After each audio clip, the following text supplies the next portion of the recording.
والتين والزيتون وطور سينين وهذا البلد الأمين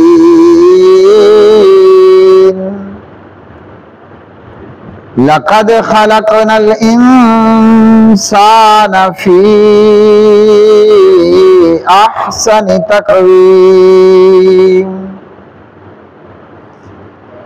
ثم رددناه أسفل سافلين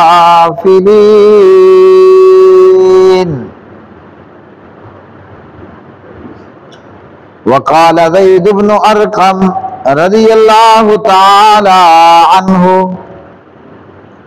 كانوا رجالا اجمل شيء رواه البخاری اللهم صل على محمد وعلى آل محمد كما صليت على إبراهيم وعلى آل إبراهيم إنك حميد مجيد اللهم بارك على محمد وعلى آل محمد كما باركت على إبراهيم وعلى آل إبراهيم إنك حميد مجيد۔ ہر قسم کی حمد و ثنا اللہ مالک العلام ذوالجلال والاکرام کے لیے بے شمار درود و سلام نبی مکرم رسول معظم محمد مصطفیٰ احمد مجتبیٰ محمد الرسول اللہ صلی اللہ علیہ وسلم کی مبارک ذات پہ قرآن مجید فرقان حمید میں سے سورۃ التین ہے۔ اللہ وحدہ لا شریک نے اس سورہ مبارکہ کے اندر 4 قسمیں کھائیں۔ ایک تو یہ مسئلہ کہ اللہ وحدہ لا شریک وہ خالق کائنات ہے، وہ مالک ارض و سماوات ہے، وہ پروردگار ہے، وہ پیدا کرنے والا، وہ پالنے والا ہے۔ وہ جس کی مرضی قسم کھائے اللہ ذوالجلال قسم کھا سکتا ہے، اور قسم کھانے کے کئی مقاصد ہیں۔ یہاں یہ کہ اللہ سبحانہ و تعالی جو بات بیان کرنا چاہ رہے ہیں تو قسم کھائی کہ یہ بات نہایت پختہ بات ہے، اور اس بات کے اندر کوئی شک و شبہ نہیں، اور یہ انسان کا اپنا آنکھوں دیکھا ہوا تجربہ بھی ہے۔ اور جس چیز کو اللہ ذوالجلال نے بیان کیا اس کی اہمیت، اس کا مقام اور اس کا درجہ اللہ ذوالجلال کے ہاں کتنا بڑا ہے، کتنا عظیم الشان ہے، اس سے پڑھنے والے کو، سننے والے کو یہ بھی بخوبی معلوم ہوتا ہے۔ اللہ اکبر، اللہ اکبر۔ اللہ سبحانہ و تعالیٰ نے سب سے پہلے انجیر کی قسم کھائی، اور پھر اللہ نے زیتون کی قسم کھائی، پھر اللہ سبحانہ و تعالیٰ نے طور سینین کی قسم کھائی، وہ مقام، وہ پہاڑ جہاں اللہ ذوالجلال حضرت موسیٰ علیہ السلام سے ہم کلام ہوئے۔ اور چوتھی قسم اللہ ذوالجلال نے بلد الامین کی کھائی، یعنی مکہ مکرمہ، جس شہر کو جناب حضرت ابراہیم علیہ السلام نے اور جناب حضرت اسماعیل علیہ السلام نے آباد کیا، اور یہ بلد امین مکہ مکرمہ، مکہ معظمہ، دنیا بھر کا اور پوری زمین کا وسط اور درمیان کا حصہ، اور یہ بلد امین جہاں اللہ ذوالجلال کا زمین پر پہلا گھر تعمیر کیا گیا۔ اور قرآن مجید فرقان حمید نے کچھ یہ بیان فرمایا، ان اول بیت وضع للناس ان اول بیت وضع للناس للذی ببکۃ مبارکا وہدی للعالمین۔ پہلا گھر یعنی اللہ سبحانہ و تعالیٰ کی عبادت کے لیے بنایا گیا زمین پر جو پہلا مکان اور پہلا گھر ہے بیت اللہ، وہ مکہ یعنی مکہ شہر مکہ میں ہے، جو کہ بڑا مبارک برکتوں والا گھر ہے اور تمام جہان والوں کے لیے ہدایت کا گھر ہے۔ اور اسی طرح تین اور زیتون، یہ انجیر اور زیتون دو ایسے پھل ہیں جو اپنی جامعیت اور فوائد کی کثرت میں انسان کے جامع الفضائل ہونے کے ساتھ مشابہت رکھتے ہیں۔ پھر اللہ وحدہ لا شریک نے ان تمام چیزوں کی قسم کھائی کہ شاہد کے طور پر۔ اللہ اکبر، اللہ اکبر۔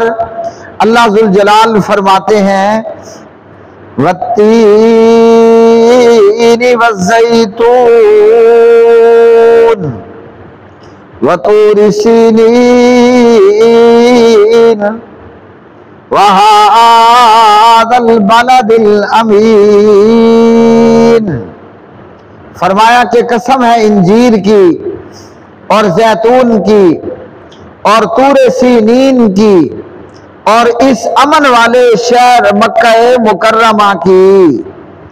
اب ان چار قسموں کو اللہ نے بطور شاہد پیش کیا، ان چار چیزوں کو۔ اللہ اکبر۔ اور اللہ ذوالجلال بتانا کیا چاہتے ہیں، اللہ وحدہ لا شریک سمجھانا کیا چاہتے ہیں، اور اللہ کے ہاں کتنا بڑا مقام اور کتنا رتبہ اور کتنی شان ہے اس کی کہ جس کے بیان سے پہلے اللہ نے بطور شاہد ان کی قسمیں کھائیں۔ اللہ وحدہ لا شریک ارشاد فرماتے ہیں لَقَدْ خَلَقْنَا الْإِنسَانَ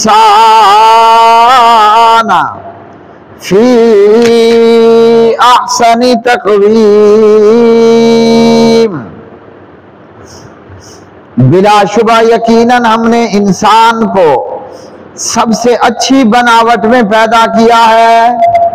اللہ جو ساری کائنات کا خالق ہے، یہ 7 آسمان اور 7 زمینیں اور آسمانوں میں موجود یہ سورج، یہ چاند، یہ تارے اور ستارے، اور اسی طرح یہ جنات اور یہ فرشتے، اور اسی طرح یہ جانور اور یہ حیوانات، اور اسی طرح پانی اور آگ، اور اسی طرح زمین پر رینگنے والے یا دوڑنے والے تمام جانور، اور زمین پر رینگنے والے تمام کے تمام حشرات الارض، اور کائنات کا ایک ایک ذرہ اور پوری کی پوری کائنات وہ پیدا کرنے والا اللہ وحدہ لا شریک ہے۔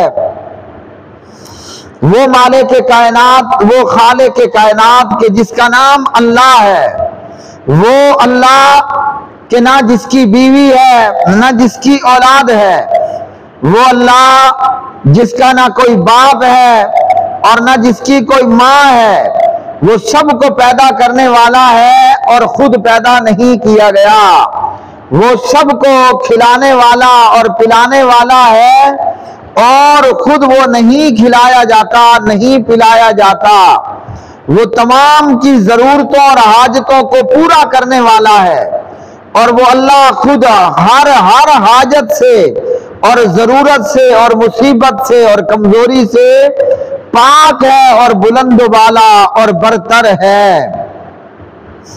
تو اس خالق کائنات نے پوری کائنات کو پیدا کیا، اور اس کائنات کے اندر اللہ نے جو سب سے بے نظیر مخلوق بنائی اور پیدا کی وہ حضرت انسان ہے، جناب حضرت آدم علیہ السلام اور اولاد آدم ہیں۔ اللہ سبحانہ و تعالیٰ نے انسان کو باقی تمام مخلوقات سے بناوٹ کے اندر سب سے بہترین، سب سے بے نظیر پیدا فرمایا۔ اللہ اکبر۔ تو انسان کا مقام اور مرتبہ معلوم ہوا۔ اللہ اکبر۔ قرآن مجید میں اللہ ذوالجلال نے فرمایا کہ خلقتہ بیدیا، فرمایا کہ میں نے آدم کو اپنے دونوں ہاتھوں سے پیدا فرمایا۔ اب انسان کا اللہ کے ہاں کیا مرتبہ اور کیا مقام ہے کہ جب جناب آدم علیہ السلام کے جسم مبارک کے اندر اللہ نے روح کو پھونک دیا۔ اللہ اکبر۔ تو حدیث میں آتا ہے کہ جناب آدم علیہ السلام کو چھینک آئی، اور حضرت آدم علیہ السلام نے الحمدللہ کہا، اور فرشتوں نے جناب آدم علیہ السلام کو دعا دی کہ یرحمک اللہ، اللہ تمہارے اوپر رحم فرمائے۔ اللہ اکبر۔ اب اس طرح فرشتوں کی دعا کسی اور کے لیے نہیں ہے، لیکن آدم علیہ السلام کو اس دعا کا اعزاز حاصل ہوا کہ یہ دعا فرشتوں کی جناب آدم علیہ السلام کے حصے میں آئی۔ حضرت انسان اللہ سبحانہ و تعالیٰ کے ہاں کیا مقام اور کیا رتبہ اور کیا شان رکھتا ہے۔ اللہ اکبر، اللہ اکبر۔ جب جناب آدم علیہ السلام کو اللہ وحدہ لا شریک نے پیدا فرمایا تو قرآن مجید فرقان حمید نے ہمیں کیا بتایا؟ اللہ ذوالجلال فرماتے ہیں فَقُلْنَا اسْجُدُوا لِآدَمَ، ہم نے کہا، کس سے کہا؟ لِلْمَلَائِكَةِ، فرشتوں سے کہا، اسْجُدُوا لِآدَمَ، اے ملائکہ کی جماعت آدم کو سجدہ کرو۔ تو جناب حضرت آدم اور انسان کے بہت فضائل ہیں، اور اللہ کے ہاں آدم کا، اولاد آدم کا بہت ہی بڑا مقام اور انسان بڑا ہی عالی مرتبت ہے۔ اللہ اکبر، اللہ اکبر۔ آدم کی پیدائش کے بعد اللہ نے آدم کو رہنے کے لیے بھی جنت عطا فرما دی کہ جاؤ جہاں جنت میں رہو، جہاں سے مرضی آئے کھاؤ اور پیو، اور جتنا اور جب مرضی آئے کھاؤ اور پیو۔ ان تمام فضیلتوں میں اللہ نے آدم کو، اولاد آدم کو یہ بھی فضیلت عطا فرمائی کہ اللہ نے انسان کو سب سے بہترین بناوٹ کے اندر پیدا کیا۔ اب دیکھیے، صورت بنانا، مورت بنانا، یہ اللہ ذوالجلال کا کام۔ اب میں اپنے اندر کو اور اپنے آپ کو باطنی طور پر خوبصورت کروں، یہ خود میرا اپنا کام ہے۔ اللہ نے بناوٹ میں انسان کو سب سے بہترین بناوٹ کے اندر پیدا کیا، لیکن انسان کے اندرونی خوبصورتی کو یہ اللہ سبحانہ تعالیٰ نے انسان کے اپنے اوپر چھوڑ دیا کہ اب بندہ تو اپنے آپ کو باطنی طور پر وہ خود ہی خوبصورت کرنے والا ہوگا۔ اللہ اکبر۔ ہم سب دیکھنے میں بہت خوبصورت نظر آتے ہیں، جس طرح اللہ نے ہماری 2 ٹانگیں بنائی اور پیر بنائے اور 2 ہاتھ بنائے، اور اللہ نے 2 آنکھیں اور 2 کان بنائے، اور اللہ نے 2 ہونٹ بنائے، اور ان ہونٹوں کے اندر، جبڑوں میں، منہ کے اندر اللہ نے ہمارے دانتوں کو پیدا فرمایا۔ اللہ اکبر۔ اور جب کوئی لڑکا پیدا ہوتا ہے تو جب عمر 15 سال ہوتی ہے، اللہ ذوالجلال اس کے چہرے کے اوپر بال لے آتا ہے، تو یہ انسان کی خوبصورتی ہے، اور یہ وہ خوبصورتی ہے کہ جو ظاہری خوبصورتی ہے، اور ہر ایک انسان ایک دوسرے سے شکل میں اور صورت میں مختلف اور جدا ہے۔ ہاں جی، ظاہری طور پر اللہ نے ہم سب کو خوبصورت بنا دیا اور پیدا فرمایا، اب اندرونی طور پر ہم نے جو خوبصورتی اپنے اندر پیدا کرنی ہے وہ خود ہم اپنے آپ اس کا اختیار رکھنے والے ہیں، ورنہ تو جناب حضرت زید بن ارقم رضی اللہ تعالی عنہ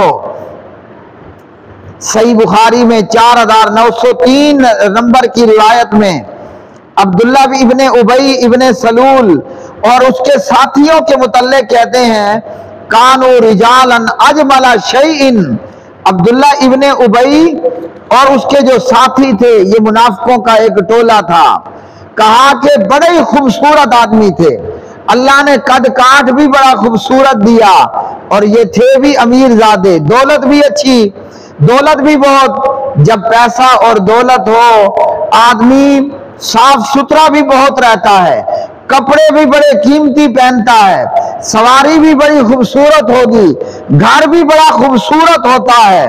اللہ اکبر۔ زید بن ارقم کہتے ہیں کہ عبداللہ ابن ابی ابن سلول اور اس کے جو ساتھی تھے منافقین وہ بڑے خوبصورت تھے، لیکن ان کا اندر جو ہے وہ پوری طرح خباثت سے بھرا ہوا تھا۔ تو اسی طرح اللہ نے ہر انسان کو خوبصورت پیدا فرمایا، اب میرا جو اندر ہے اس کا خوبصورت کرنا خود میرے اپنے آپ پر ہے، میں خود ہی اسے خوبصورت بناؤں گا۔ اللہ سبحانہ و تعالیٰ فرماتے ہیں، لَقَدْ خَلَقْنَا الْإِنسَانَ فِي أَحْسَنِ تَقْوِيمٍ، بلا شبہ یقیناً ہم نے انسان کو سب سے اچھی بناوٹ میں پیدا کیا ہے، ثُمَّ رَدَدْنَاهُ أَسْفَلَ سَافِلِينَ،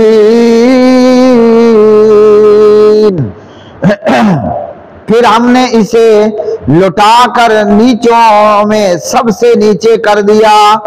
یعنی جب انسان اتنی خوبصورت بناوٹ کے ساتھ اللہ کی توحید کو نہیں پہچانتا، انسان جب اللہ سبحانہ و تعالیٰ کے احکامات کے اوپر اپن عمل پیرا نہیں ہوتا، اپنی عقل اور دانش کو استعمال کرتے ہوئے اللہ اکبر وہ اللہ اکیلے کی پوجا اور عبادت نہیں کرتا، اور جب وہ عقل اور فطرت کے تقاضوں پر عمل نہ کرتے ہوئے انسانیت سے گر جاتا ہے اور حیوان بن جاتا ہے، تو پھر یہی انسان جب اللہ کی توحید کے اوپر نہیں رہتا، اور یہی انسان جب ظلم اور زیادتی کے اوپر کھڑا ہو جاتا ہے، تو یہی انسان جانوروں سے بھی زیادہ بدتر اور گیا گزرا ہوتا ہے۔ اور جب انسان اپنی عقل اور فطرت کے مطابق اللہ اکیلے کی وحدانیت پر رہتا ہے اور توحید کے اوپر رہتا ہے، اللہ اکبر اللہ اکبر، تو اللہ ذوالجلال نے اس انسان کے لیے بہت سارا اجر و ثواب تیار کیا، اور ایسا اجر و ثواب جو کسی اور کے حصے میں نہیں آنے والا۔ اللہ وحدہ لا شریک فرماتے ہیں، إِلَّا الَّذِينَ آمَنُوا وَعَمِلُوا الصَّالِحَاتِ فَلَهُمْ أَجْرٌ غَيْرُ مَمْنُونٍ، مگر وہ لوگ جو ایمان لائے اور انہوں نے نیک اعمال کیے تو ان کے لیے ختم نہ ہونے والا اجر ہے۔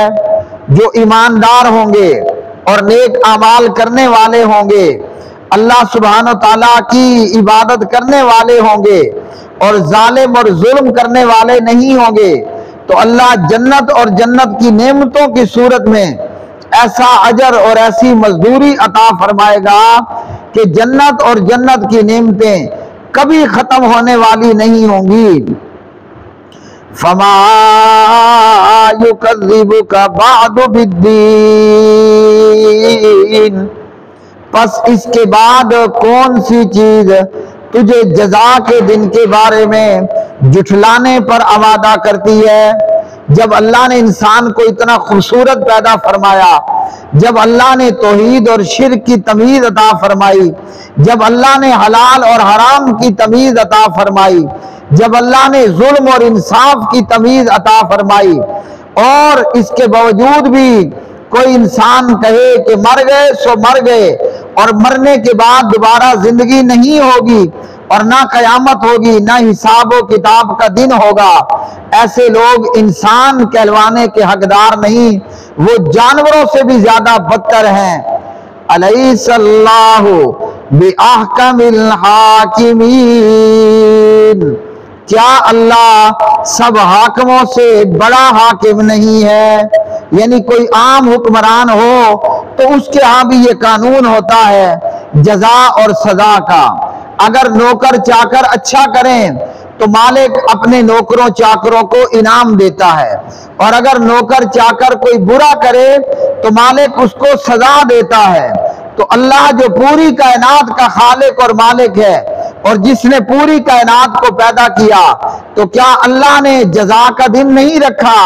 کیا اللہ نے فیصلے کا دن نہیں رکھا کہ کوئی اگر برا کرے گا تو سزا پائے گا، اور کوئی اچھا کرے گا تو وہ اللہ سبحانہ و تعالیٰ کے ہاں بہترین جزا پائے گا؟ اقول قولی